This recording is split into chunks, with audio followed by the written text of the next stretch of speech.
Latest news updates కోసం ఇప్పుడే download చేసుకోండి media effects app. Welcome to media effects. ఈ ఎన్నికల్లో పవన్ కళ్యాణ్ స్థాపించిన జనసేన 100% స్ట్రైక్ రేట్ నమోదు చేసిన సంగతి తెలిసిందే.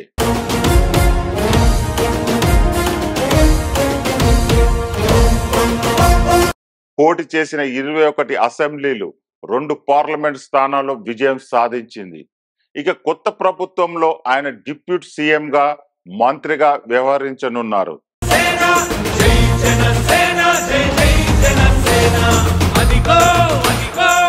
అయితే ఎమ్మెల్యేగా తాను పూర్తి జీతం తీసుకుంటానని పవన్ కళ్యాణ్ ఇటీవల వ్యాఖ్యానించారు. అప్పుడే ప్రజలు తనను ప్రశ్నించగలరని, ప్రజల సొమ్ము తింటున్న బాధ్యత తనకు గుర్తుంటుందని ఆయన చెప్పుకొచ్చారు. అయితే ఏ జీతం వస్తుంది, ఇతర అలవెన్స్ కింద ఎంత ప్రభుత్వం కేటాయిస్తుంది వంటి వివరాలు ఇప్పుడు తెలుసుకుందాం.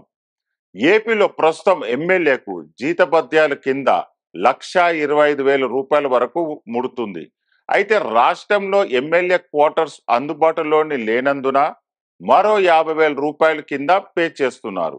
వీటికి తోడు సిట్టింగ్ అలవెన్స్, టెలిఫోన్ సదుపాయాలు అందుతాయి.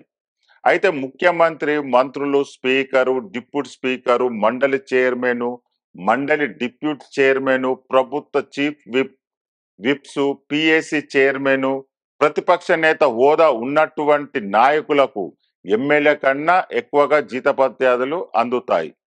అయితే అన్ని రాష్ట్రాలు ఇలానే ఉండాలని లేదు. రాష్ట్రాల ఆర్థిక పరిస్థితులను బట్టి జీతభత్యాలను నిర్ణయిస్తారు. మాజీ ఎమ్మెల్యేలు కూడా పెన్షన్, మెడికల్, ట్రావెల్ సదుపాయాలు ఉంటాయి. ఒకవేళ మాజీ ఎమ్మెల్యే మరణిస్తే వారి భాగస్వామికి పింఛన్ ఇస్తారు. ఇక దేశం మొత్తంలో ఎమ్మెల్యేకు అత్యధిక వేతనం ఇస్తున్న రాష్ట్రం తెలంగాణ. ఇక్కడ ఎమ్మెల్యేకు ఏకంగా 2,50,000 వరకు చెల్లిస్తున్నారు.